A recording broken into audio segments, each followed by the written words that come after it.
sebagai gembala sidang, jika jemaat boleh menghargai waktu yang diberikan saudara. Tuhan memberkati saudara. Kita akan menikmati firman Tuhan, dan setiap kali kita mendengar firman Tuhan, kita boleh memperhatikan, kita tangkap maknanya bagi kita, dan kita boleh lakukan firman Tuhan itu. Kita buka Alkitab kita dari Injil Lukas pasal pertama, ayat 39 sampai ayat yang ke-45. Injil Lukas pasal yang pertama, ayat 39 sampai ayat 45.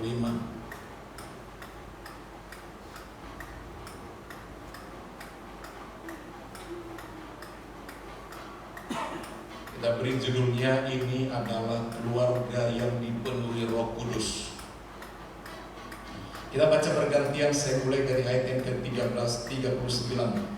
Beberapa waktu kemudian berangkatlah Maria dan langsung berjalan ke pegunungan menuju sebuah kota di Yehuda. Di situ dia masuk ke rumah Zakaria dan memberi salam kepada Elisabet. Dan ketika Elisabet mendengar salam Maria, melonjaklah anak yang di dalam rahimnya, dan Elisabet pun penuh dengan Roh Kudus. Lalu berseru dengan suara nyaring, diberkatilah engkau di antara semua perempuan, dan diberkatilah keluargamu.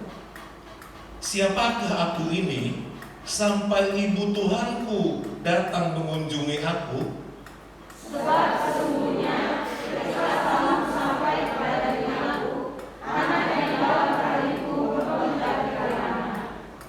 Dan berbahagialah ia yang telah percaya, sebab apa yang dikatakan kepadanya dari Tuhan akan terlaksana. Puji Tuhan. Yang berbahagia adalah mereka yang mau mendengar firman Tuhan, merenungkannya dan melakukannya. Kita melihat keluarga yang dipenuhi oleh Roh Kudus. Pentingnya keluarga, satu keluarga utuh dipenuhi Roh Kudus, karena akan memberkati keturunannya. Kepenuhan Roh Kudus sebaiknya dimulai daripada keluarga, suami, istri, dan anak.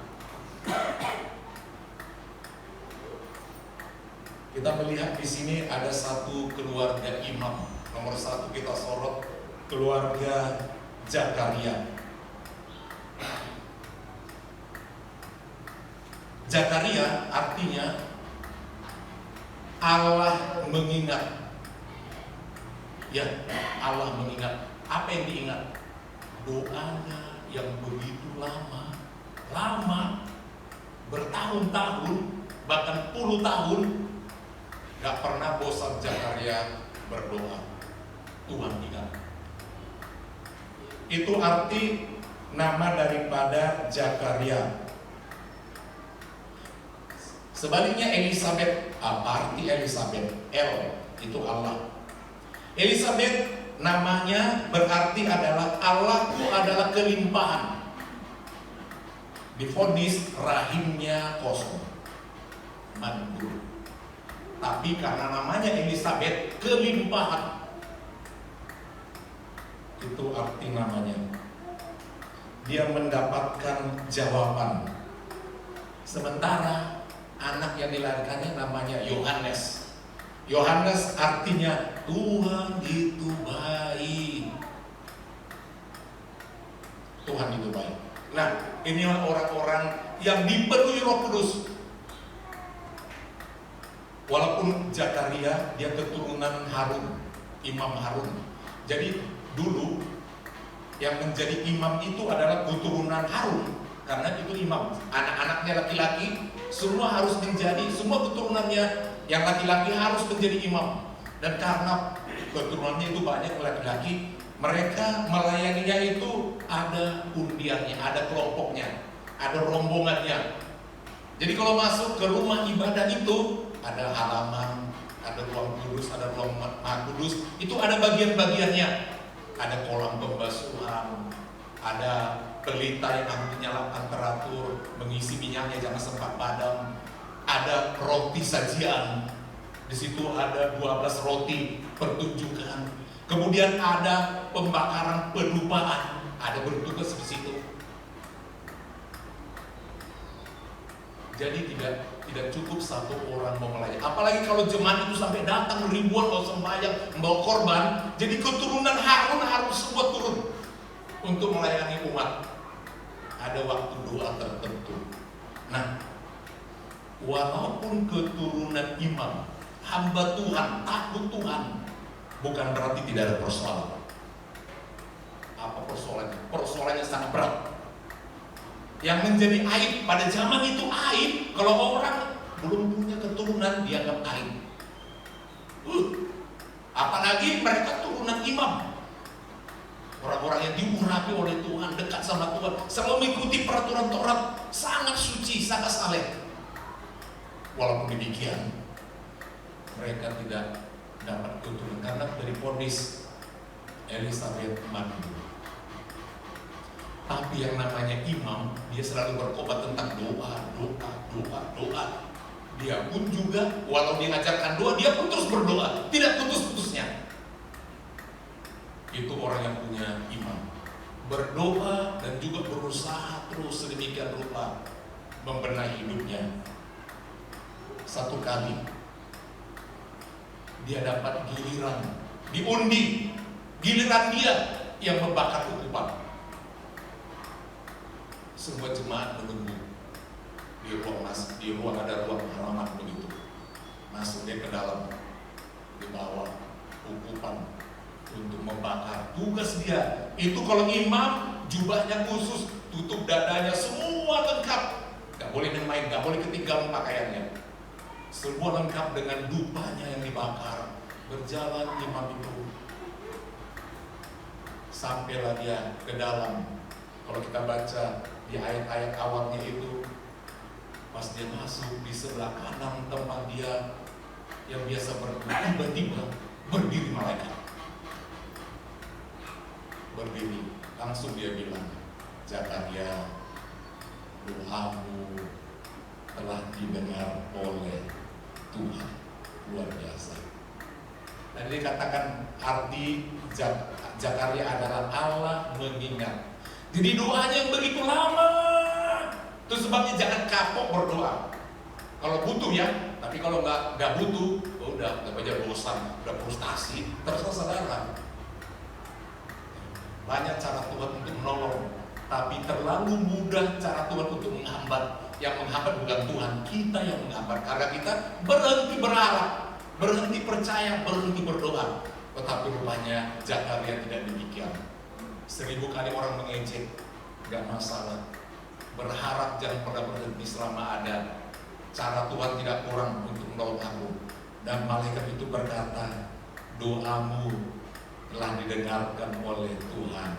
Tuhan buat janji, dia pasti menepati. Ya. Tahun depan kira-kira seperti ini, engkau akan menimang anak. Dia kaget. Dia menjawab malaikat itu, bagaimana mungkin istriku mandul? Tidak mungkin. Oh, gak percaya ya? Gak percaya. Kalau gak percaya, ngapain doa sekian tahun? Gak percaya. Karena kau gak percaya, kau bisu. Kalau kau nanti dibiarkan ngomong, kau terus ngomong ngelantur, bilang aneh-aneh. Karena kalimatmu bilang gak percaya, gak mungkin. Nanti terus ngomong begitu, gak mungkin. Udah datang malaikat, ngomongnya keluar nanti gak mungkin. Yang negatif. Daripada ngomong yang gak baik. Malaikat gambaran Tuhan, kau bisu 9 bulan. Dia keluar, gak bisa ngomong. Istrinya pun heran, semua jemaat bingung. Gimana om ini? Langsung mereka bilang, mungkin dia jumpa malaikat. Biasa begitu, kalau jumpa malaikat orang bisa dapat sesuatu. Ya diamlah begitu, terus diam sementara. Gak lama kemudian, itu dalam ayatnya kalau saudara baca, tidak lama kemudian Elisabet mengandung. Tentu dia tahu kalau istrinya mulai mengandung. Beberapa bulan kaget ibu Elisabet. Kaget sekali, 5 bulan dia nggak berani keluar. Karena udah opung, benar-benar udah peot. Tiba-tiba hamil, apa kata orang? Itu sebabnya suami pun bisu. Daripada salah ngomong nanti, istrinya pun nggak berani keluar. Dia. Saudara, dalam hidup ini jangan pernah berhenti berharap. Amin. Itu kunci. Jangan pernah berhenti berharap. Dan kalau berdoa mesti percaya. Kalau nggak usah berdoa, ngapain? Ngapain capek-capek berdoa? Kalau nggak berharap dan percaya. Soal jawaban itu urusan Tuhan. Tapi kalau masih mau berharap, berdoalah. Memang urusan Tuhan jawaban. Dan kalau mau punya sesuatu apapun, kita harus berusaha. Amin. Amin. Apa berusahanya keluarga ini untuk betul-betul terjaga jadi bayi itu? Malaikat bilang, jangan minum anggur. Berapa hari lalu kita mendengar anggur menimbulkan hawa nafsu, apalagi mabuk. Rupanya pikir panas rahim. Kalau orang lagi mabuk, jangan. Kalau kita butuh sesuatu dari Tuhan, kita jaga. Sebagai istri kita jaga. Ingat, benih dari suami. Suami harus jagalah, kan benih dari suami. Biar istrinya sehat, kalau suami nggak sehat, gimana mau dapat? Dua-duanya kuat berdoa. Kalau mau dapat, dua-duanya mesti kuat berdoa. Baru dapat. Apapun itu. Dalam satu rumah tangga, kalau untuk rumah tangga itu berkat, dua-duanya sepakat berdoa. Baru dapat. Sebab 2-3 orang berkumpul dalam namaku, Tuhan hadir. Itu rahasia keluarga diberkati. Dua-dua mesti sepakat. Namanya satu keluarga. Baru dapat. Kembali ke ayat tadi, saudara, kita bisa melihat rupanya mereka dipenuhi Roh Kudus. Lihatlah, bahkan dikatakan di situ hamil. Rupanya Yohanes. Kenapa sekian lama baru hamil? Baru Tuhan kabulkan. Rupanya Yohanes harus menantikan Yesus dikandung. Karena apa? Yohanes Pembaptislah nanti yang membuka jalan. Dia harus buat korban. Jadi usianya nggak boleh jauh, nggak boleh kecepatan lahir. Walaupun dia panjang doanya, karena harus ditunggu datang Gabriel dulu ke Bunda Maria. Sebab nanti Yohanes Pembaptis yang berkhotbah, luruskanlah jalan bagi Tuhan, bla bla bla bla bla. Dia membuka jalan. Jadi nggak boleh kecepatan Tuhan di jalan. Semua indah pada waktunya dan untuk kemuliaan Tuhan semuanya. Amin Bapak Ibu. Seperti itu. Nah, yang kedua pun yang harus kita lihat, yang berkeluarga, yang bersaudara harus saling menopang, saling menghargai. Mereka adalah keluarga dekat. Disebut itu sanaknya, artinya bersaudara, berfamili antara Bunda Maria dengan Elizabeth. Di situ Elizabeth mendengar kabar malaikat Gabriel mendatangi Bunda Maria dan mengatakan dia akan mengandung dari Roh Kudus. Catat, Roh Kudus. Berarti saudaraku itu, adikku itu sedang mengandung yang Maha Kudus, Tuhanku, Juru Selamatku yang ditunggu Israel. Oh, ya luar biasa adikku itu ya, luar biasa. Demikian juga Bunda Maria, dia berpikir, aduh kakakku itu banyak kali orang mengejeknya, dikatakan jadi aib. Kira-kira seperti itu. Wah, rupanya suaminya didatangi malaikat, aku dengar. Aku didatangi malaikat Gabriel. Dia suaminya imam, didatangi malaikat di bait Allah. Luar biasa. Malaikat bilang hamil. Ya, kakakku itu hamil. Luar biasa. Aduh Tuhan, senang sekali aku. Ingat berkeluarga ya. Jangan katakan keluarga masing-masing. Rezeki masing-masing. Ya memang seperti itu. Tapi kita tidak boleh saling menghina yang bersaudara. Harus saling mendoakan, memberkati, saling mengunjungi. Itu bersaudara. Sebab itu keluarga-keluarga kudus di Alkitab seperti itu. Akhirnya Bunda Maria pun pergilah ke pegunungan itu naik itu dan hamil muda dia pergi. Kalau tadi ya sama-sama hamil ibu-ibu Salom Aleim. Terkejut Ibu Elizabeth. Itu suara adikku, aduh berbahagianya aku, siapalah aku ini. Karena apa? Yang dia lihat bukan adiknya, bahwa adiknya itu wanita terpilih khusus. Karena dia mengandung sang juru selamat benih ilahi yang datang dari surga, dari Roh Kudus. Siapa aku ini? Dia langsung membuat satu jarak bahwa dia itu orang istimewa, aku gak siapa-siapa. Dia akan mengandung sang juru selamat, Tuhanku. Seperti itu. Sehingga Yohanes yang masih janin, masih porok, mengetahui bayi dengan bayi. Perhatikan, bayi punya telinga mendengar walau di rahim. Sebenarnya kalau ibu-ibu pas lagi hamil selalu tengkar suami istri, anak lihat nanti bagaimana. Kalau malas istrinya, suaminya, bagaimana anaknya itu kena. Kalau si ibu juga sering mendengar musik-musik keras, kalau itu direkam USG, bergerak itu bayinya. Misalnya musik yang keras sekali, gini-gini itu bayi. Itu kata ahli ya. Iya, dia dengar yang sedih-sedih, nanti anaknya juga melankolis.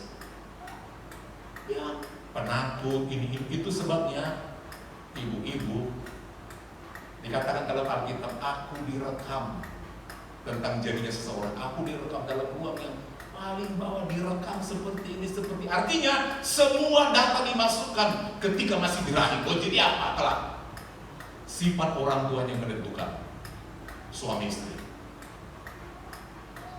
Itu Alkitab yang cerita dan disesuaikan dengan ahli. Jadi kalau kita kepingin sesuatu, dua-dua sepakat. Dua-dua mesti sepakat. Tidak bisa, karena anak lahir dari dua kepentingan yang disatukan. Dan bagi Tuhan tidak ada yang mustahil. Mereka dikatakan dalam Alkitab, mereka adalah hidup saleh. Itu dikatakan di ayatnya yang ke-6. Coba kita lihat sejenak Lukas pasal 1 ayat yang ke-6. Lukas pasal 1 yang 6. Keduanya, bukan satu orang, keduanya adalah benar di hadapan Allah dan hidup menurut segala perintah dan ketetapan Tuhan dan tidak bercacat. Penulis ini ngeri kali, Lukas. Injil Lukas ini yang menulis Dr. Lukas. Dia juga yang menulis surat kisah para rasul.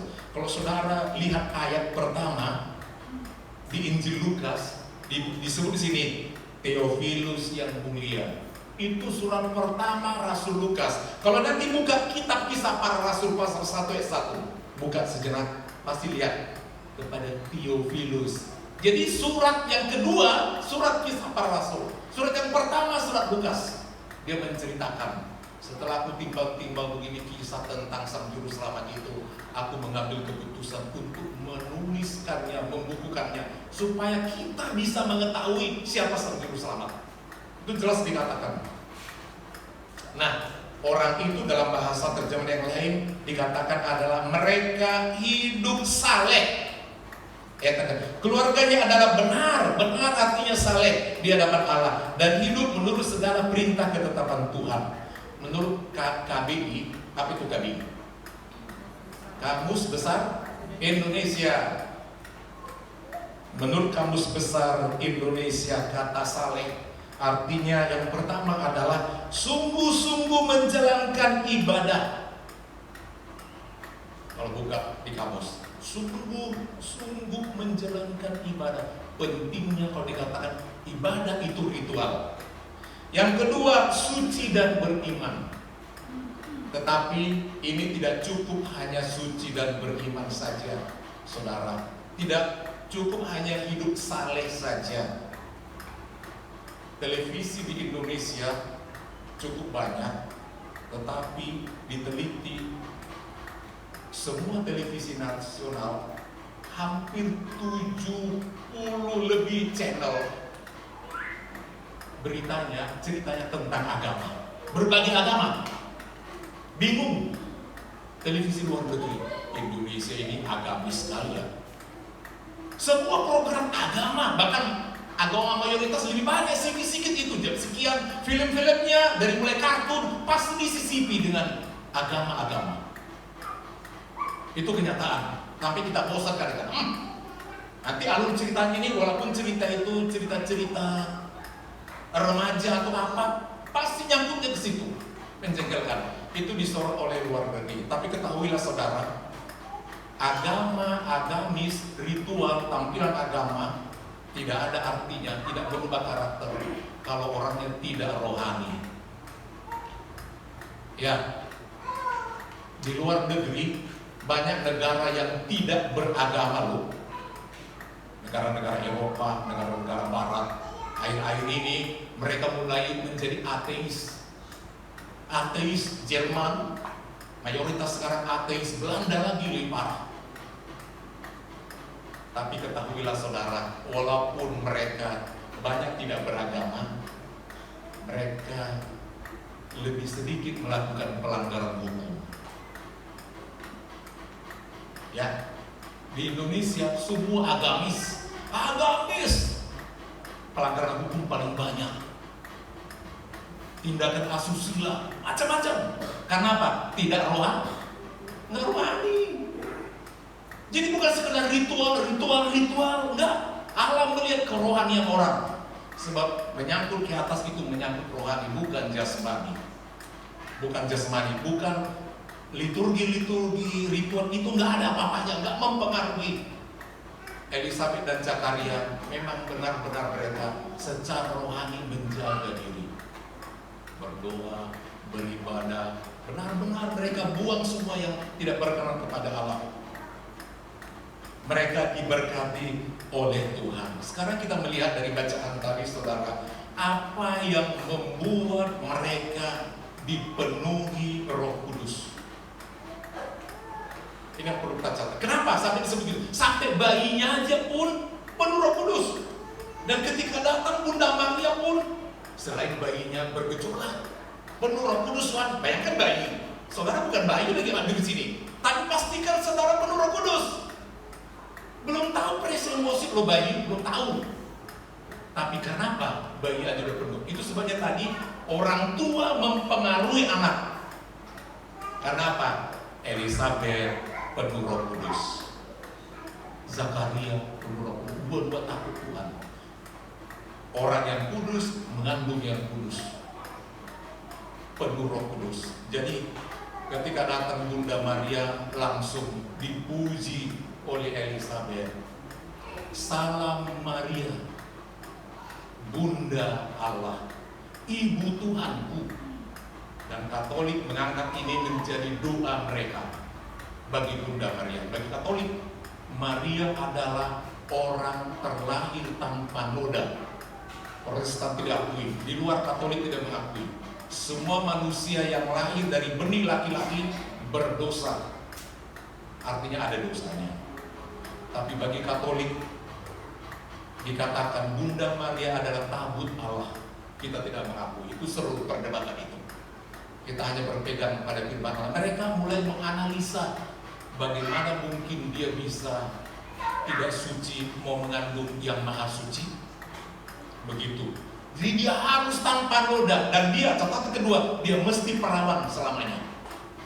Protestan mengatakan tidak, sebab ada lagi lahir saudara-saudara Tuhan Yesus. Kata mereka, bukan saudaranya itu, bukan saudaranya. Walaupun ada di Alkitab cerita itu, kata saudara di situ bukan saudara kandung.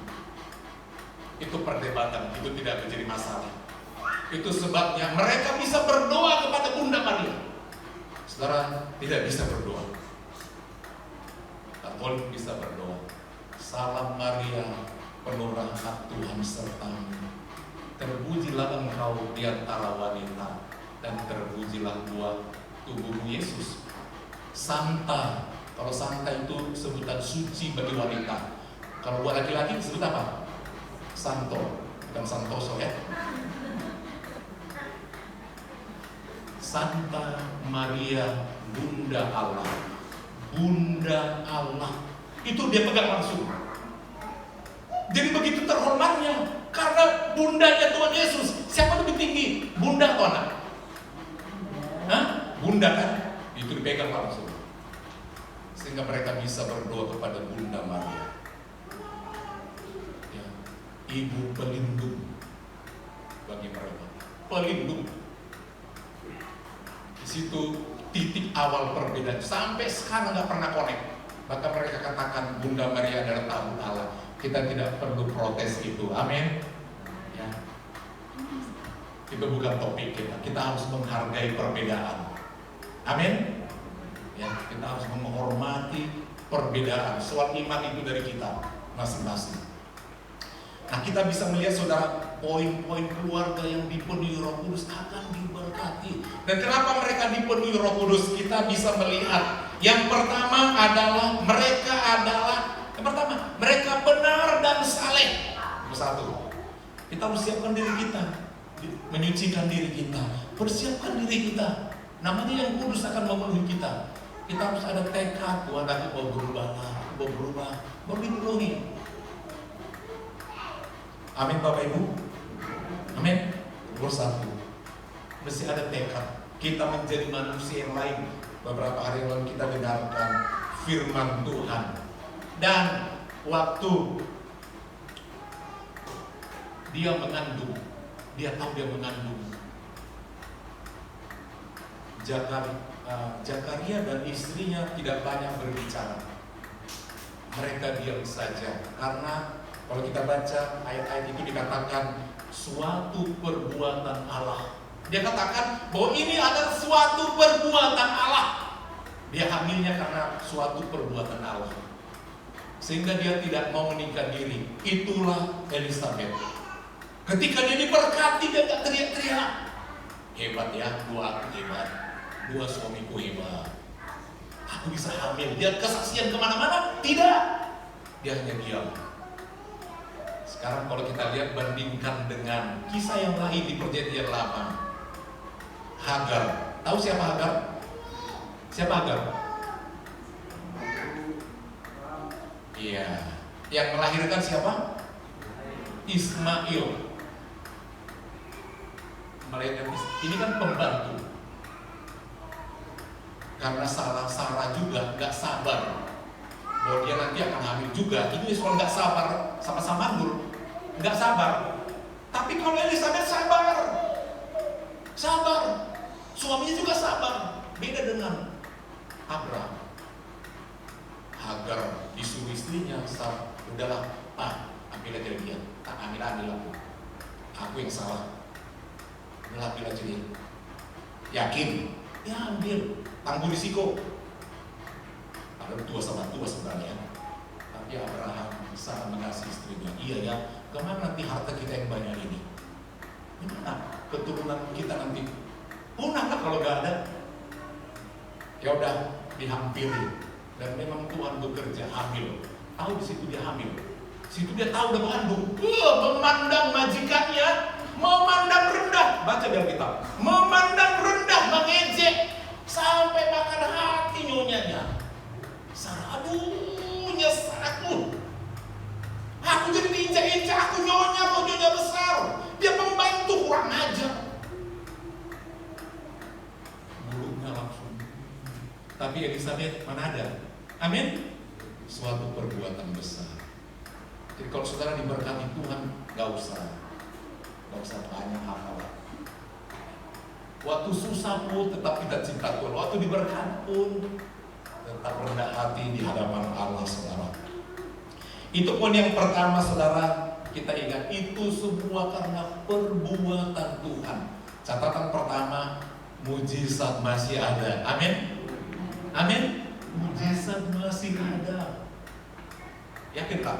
Tuhan bisa berubah yang gak ada menjadi ada. Namanya dia pencipta. Jadi gak sekedar lagu aja itu kita nyanyikan. Tuhan panago kuaso.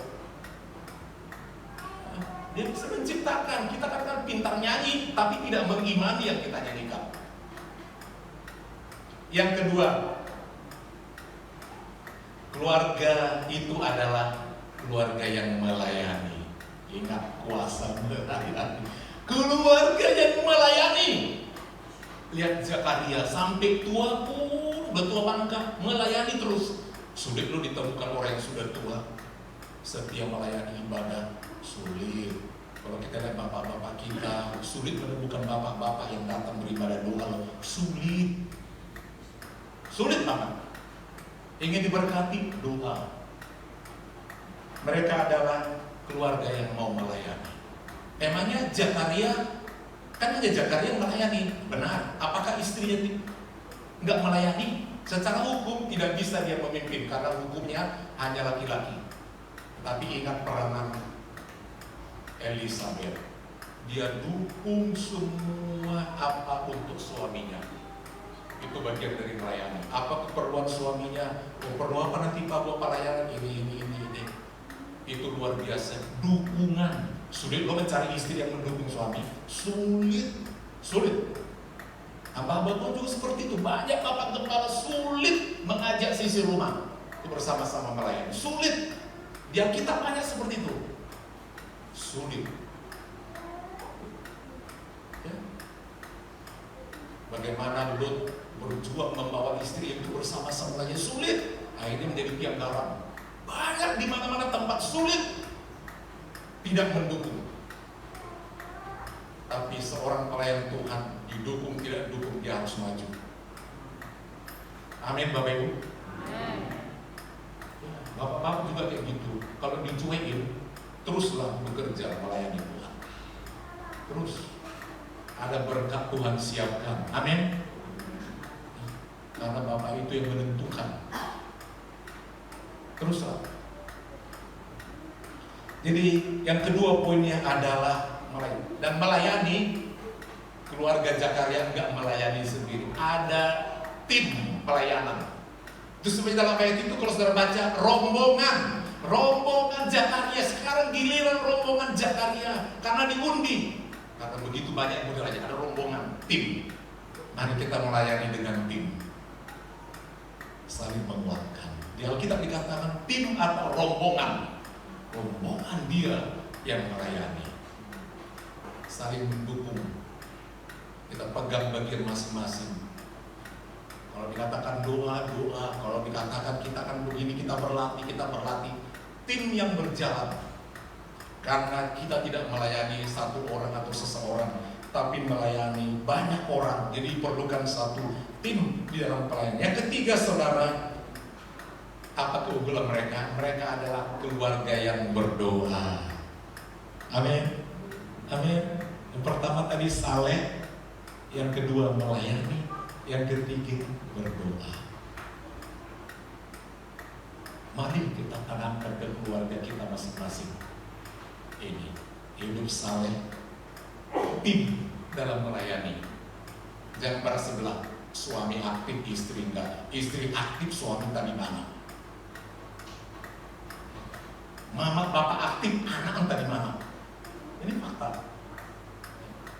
Berkat itu satu, namanya keluarga. Berkat itu untuk satu keluarga semua. Itu sebenarnya kata Yosua, tetapi aku dan seisi rumahku beribadah kepada aku dan seisi rumahku. Ada pembantu, asisten, siapapun ingat, tidak ada yang lain agama. Aku dan seisi rumahku beribadah kepada Tuhan. Mau melimpah berkat ke depan anak-anak Tuhan. Nomor satu tadi katakan, kita harus hidup mulai membenahi diri kita. Untuk ada jawaban doa, hidup saleh. Anggur tidak masuk. Tidak masuk. Itu hanya gambaran tentang hal-hal yang merusak badan. Dijaga. Kalau mau saya kita jagalah, jangan ini, jangan itu. Yang kedua tadi katakan, keluarga yang mau melayani. Dan yang ketiga adalah keluarga yang suka berdoa. Mari kita simpan di hati kita. Aku ingin dipenuhi Roh Kudus. Aku ingin dipakai Tuhan. Aku ingin doaku dijawab Tuhan. Ingin dijawab Tuhan. Ingatkan istri, suami, anak-anak bersama-sama melayani Tuhan, berdoa. Kuasanya luar biasa kalau semua mau berdoa.